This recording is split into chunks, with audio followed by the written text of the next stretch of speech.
တင်းနေတိုင်းမြင်နေရတဲ့ဒီတရဝလေးတွေကတော့ကဘာပေါ်မှာအညိုတေအကြီးဆုံးစစ်တီတော်တွေဆိုတာတင်းသိပါသလားသူတို့ဟာလူသားတွေမပေါ်ခင်ကလေးကကဘာကြီးကိုစုမှုခဲ့တဲ့အင်ပါယာကြီးတစ်ခုပါအချင်းချင်းနေမြေလူဖို့အတွက်စနစ်တကျစစ်ခင်းတတ်တယ်လို့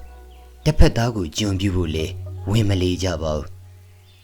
လူသားဥယျာဉ်ထဲတန်ပေါင်းများစွာပုံများတဲ့ဒီအင်ပါယာကြီးရဲ့အမှောင်ချမ်းအကြောင်းကိုကျွန်တော်တို့ရဲ့ channel ကနေဒီနေ့မှတင်ဆက်ပေးသွားမှာပါဂျွန်စနစ်ဆိုတာလူသားတွေမှာပဲရှိနေတာမဟုတ်ပါဘူးပရွက်စိတ်လောကမှာလေစလိမိတ်ကင်အန်လို့ခေါ်တဲ့ပရွက်စိတ်နီအမျိုးအစားတွေရှိနေပါတယ်သူတို့ဟာကိုယ်တိုင်အလုံးမလုံးချင်တဲ့အခါတခြားပရွက်စိတ်အတိုက်တွေကိုစနစ်တကျဝင်ရောက်တိုက်ခိုက်ပြီးဥတွေကိုခိုးယူကြပါတယ်အဲ့ဒီဥကနေပေါက်လာတဲ့ပရွက်စိတ်ကလေးတွေဟာသူတို့ကိုသူတို့ဒီအတိုက်ကပဲလို့ထင်မှတ်ပြီးတသက်လုံးကျွံအဖြစ်နဲ့အလုတ်အကျွေးပြုတ်သွားကြရတာပါဒါဟာသဘာဝတရားရဲ့ရက်ဆက်လာတဲ့လှဲ့ွက်တစ်ခုပါပဲနောက်ထပ်ထူကြတာကတော့သူတို့ရဲ့စုပေါင်းအင်အားပါပရွက်စိတ်တွေမှာတဦးချင်းအုံနောက်ထက်ဆိုင်ရင်အုပ်စုလိုက်စုပေါင်းဆုံးဖြတ်တဲ့ collective intelligence ရှိပါတယ်ရေးကြီးတဲ့အခါမျိုးမှာသူတို့ဟာအချင်းချင်းခြေလက်တွေကိုချိတ်ဆက်ပြီးတက်ရှိဖောင်အဖြစ်ပြောင်းလဲကလနဲ့ချီမျောပါရှင်သန်နိုင်ကြပါတယ်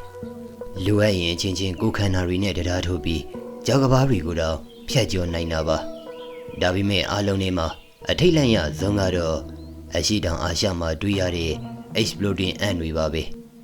ရန်သူကအတိုက်ကိုလာတိုက်တဲ့အခါဒီပရိစိတ်တွေကရှောင်မပြေးပါဘူးသူတို့ဟာကိုအစွမ်းကုန်အားညစ်ပြီးခန္ဓာကိုယ်ကိုဖောက်ခွဲပစ်လိုက်ပါတယ်အဲ့ဒီအခါသူတို့ရဲ့ဗိုက်ထဲကကတ်စီးပြီးအစိပ်ပြင်းတဲ့အရည်တွေဟာရန်သူကိုတေးစေနိုင်တယ်လို့လှုပ်မရအောင်လေချီနှောင်ထားလိုက်ပါတယ်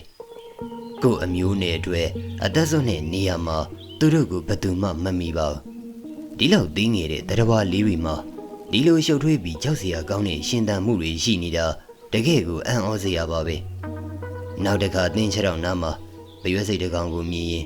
သူတို့ဟာတာမန်တရဝမဟုတ်ဘူးဆိုတာသတိရလိုက်ပါအခုလိုထူးဆန်းတဲ့အကြောင်းအရာတွေကိုသိချင်ရင်တော့ channel ကို subscribe လုပ်ထားဖို့မမေ့ပါနဲ့နောက်ထပ်ဘယ်လိုတရဝတွေအကြောင်းသိချင်သေးလဲ comment မှာရေးပေးခဲ့ပါဦး